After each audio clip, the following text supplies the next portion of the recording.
This is Top Accolade African News Updates. I am Soy Bifa Jakarich.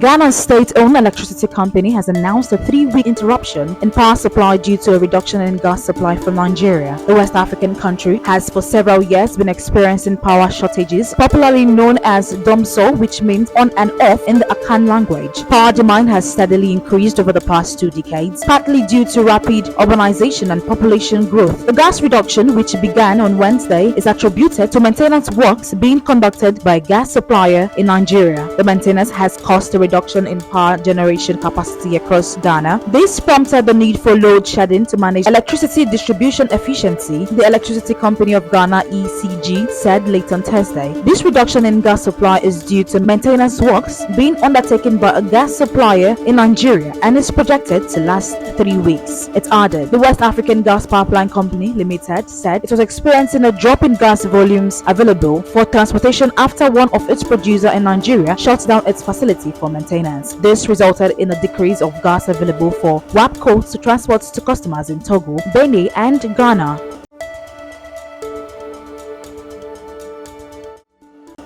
The UN Security Council has demanded that Sudanese paramilitary forces call off their 8-week siege of El Fasher, a city in the Darfur region where fighting has sparked fears of a possible genocide. Sudan's army has been fighting the paramilitary Rapid Support Forces (RSF) for more than a year in a civil war that has killed thousands and forced millions from their homes. El Fasher is the last major urban center in Darfur that remains in the hands of Sudan's army. The Security Council has called for an immediate halt to the fighting and withdrawal of all troops from the city. The 15-member council adopted a British drafted resolution with 15 votes in favor, while Russia abstained. It expressed grave concern at the spreading violence and credible reports that the RSF are carrying out ethnically motivated violence in El Fasher. In a statement, the council called on the rival forces to seek an immediate cessation of hostilities, leading to a sustainable resolution to the conflict through dialogue. The resolution called on all parties to allow civilians who wish to leave El Fasher to do so and remove obstacles to humanitarian access. Britain's UN envoy Barbara Woodward told the council that an attack on the city would be catastrophic for the 1.5 million people sheltering in the city. The Security Council also urged member states to refrain from external interference and demanded compliance with the arms embargo on the country. El Fasher's last functioning hospital has been forced to close down after an attack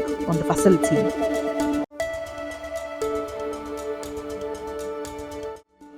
As South Africa's parliament meets for the first time since the governing African National Congress (ANC) lost its majority in last month's elections, negotiations are still continuing over the formation of a new government. The ANC says it has made a breakthrough on forming a government of national unity, but it was too early to give details. Former leader of the Opposition Democratic Alliance (DA), Helen Zille, who has been representing the party in talks, said that if a deal wasn't reached, it wouldn't support President Cyril Ramaphosa's re-election. One of the parliament's first duties on Friday is expected to be a secret vote on whether Mr. Ramaphosa remains president. However, Ms. Zille said the two sides were very close to a deal. The ANC lost its parliamentary majority for the first time in 30 years in the 29th May election, getting 40% of the vote. This means it required the backing of all the parties for Mr. Ramaphosa to remain in power. The ANC has billed the coalition as a government of national unity (GNU), but it failed to get the third and fourth biggest parties, former President Jacob Zuma's Umkhonto weSizwe (MK) party and Julius Malema's Economic Freedom Fighters (EFCC) to join. MK has set the resignation of Mr. Ramaphosa as one of the conditions of entering into a coalition, but the ANC rejected the demand.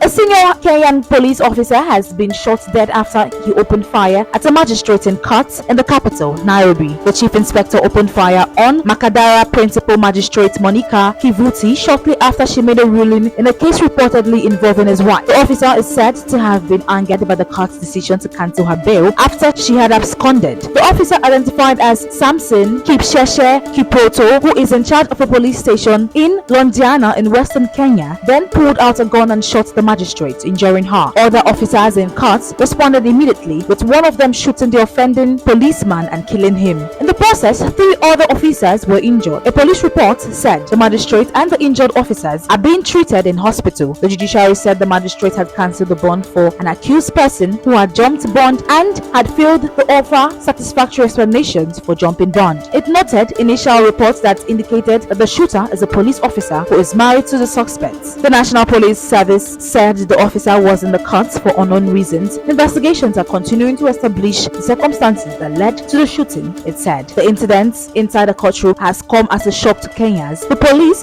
have often been accused of being involved in extrajudicial killings, but no such incident has been reported inside courts. The judiciary has said it will enhance security measures and has assured judicial staff and other court users of their safety and security. That is the size of Top Accolade African News Updates. You can follow us on our social media platforms as displayed on your screen. Happy Friday.